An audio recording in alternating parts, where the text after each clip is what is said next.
అందరికీ నమస్కారం. చాలామంది పిల్లలు చికెన్ కూర అంటే చాలా ఇష్టంగా తింటారు. అయితే వాళ్ళకి ఎంతో నచ్చే చికెన్ కూరని మరింత హెల్తీగా కరివేపాకు వేసి, అలాగే గరం మసాలా ఇంకా టమాటా వేయకుండా పుల్లపుల్లగా కారంగా ఎంతో రుచిగా ఉండేలా ఎలా చేయాలో చూసేద్దాం. దీనికోసం 3 కప్పుల వరకు తాజా కరివేపాకును తీసుకొని శుభ్రంగా కడిగి కొద్దిసేపు నీళ్లు లేకుండా ఆరబెట్టుకోవాలి. ఇప్పుడు స్టవ్ మీద ఇలా వెడల్పుగా ఉండే ప్యాన్ పెట్టుకుని కరివేపాకు వేయించడానికి సరిపడినంత నూనె వేసుకోవాలి.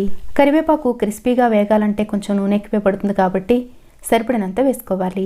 ఇప్పుడు నూనె కాగిన తర్వాత మంట మీడియం ఫ్లేమ్లో ఉంచి కరివేపాకు అంతా కూడా వేగేలా చక్కగా కలుపుకుంటూ వేయించుకోవాలి.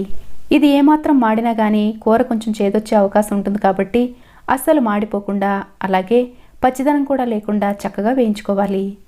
ఇలా క్రిస్పీగా కరకరలాడుతూ వేగేలా వేయించుకున్న తర్వాత స్టవ్ ఆఫ్ చేసి దీన్ని పూర్తిగా చల్లారనివ్వాలి. ఇప్పుడు చక్కగా చల్లారిపోయిన ఈ కరివేపాకుని మిక్సీ జార్లో వేసుకుని చాలా మెత్తని పేస్ట్లా గ్రైండ్ చేసుకోవాలి. అయితే ఇలా గ్రైండ్ చేయడానికి నీళ్ళేమీ వేయకూడదు. ఇలా మెత్తగా గ్రైండ్ చేసుకున్న దీన్ని ఫ్లేవర్ పోకుండా ఉండడం కోసం దీని మీద మూత పెట్టి పక్కన పెట్టుకోవాలి. తర్వాత స్టవ్ మీద అడుగు మందంగా ఉండే కడాయి పెట్టుకుని కూరకి సరిపడినంత నూనె వేసుకోవాలి. ఇక్కడ నేను కిలో వరకు చికెన్ని తీసుకున్నాను కాబట్టి 150 గ్రాముల వరకు నూనె వేశాను.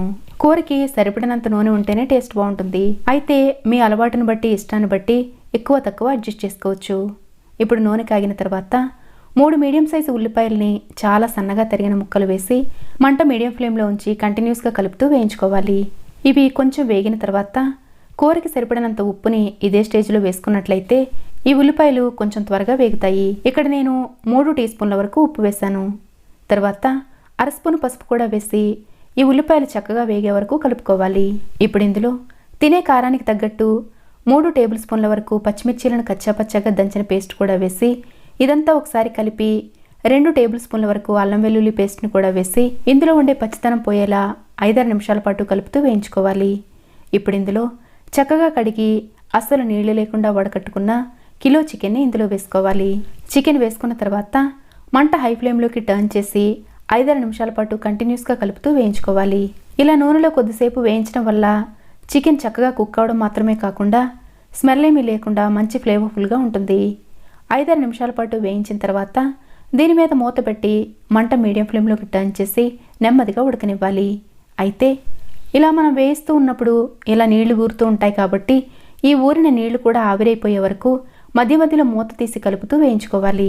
ఇలా కూరలో దాదాపుగా నీళ్ళన్నీ ఎగిరిపోయిన తర్వాత ఇందులో తినే కారానికి తగ్గట్టు కారం వేసుకోవాలి. ఇక్కడ నేను 3 టేబుల్ స్పూన్ల వరకు వేశాను. తర్వాత 3 టేబుల్ స్పూన్ల వరకు వేయించి దంచిన ధనియాల పొడి, 1 టీ స్పూను వేయించి దంచిన జీలకర్ర పొడి వేసి ఇదంతా బాగా కలపాలి. ఇలా ఇవన్నీ వేసి 5-6 నిమిషాల పాటు వేయించేసరికి ఇలా ఆయిల్ సపరేట్ అవుతూ ఉంటుంది. ఇప్పుడు మనం గ్రైండ్ చేసి పెట్టుకున్న కరివేపాకు పేస్ట్ అంతా కూడా ఇందులో వేసుకోవాలి. అయితే ఈ కూరలో పులుపు కోసం మనం చింతచిగురు వేస్తున్నాం కాబట్టి చికెన్ అంతా కుక్ అయిన తర్వాత అప్పుడు వేసుకోవాలి.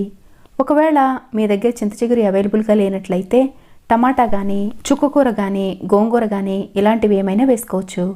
టమాటా వేసేలా ఉంటే ఇదే స్టేజ్లో వేసేసుకోవాలి.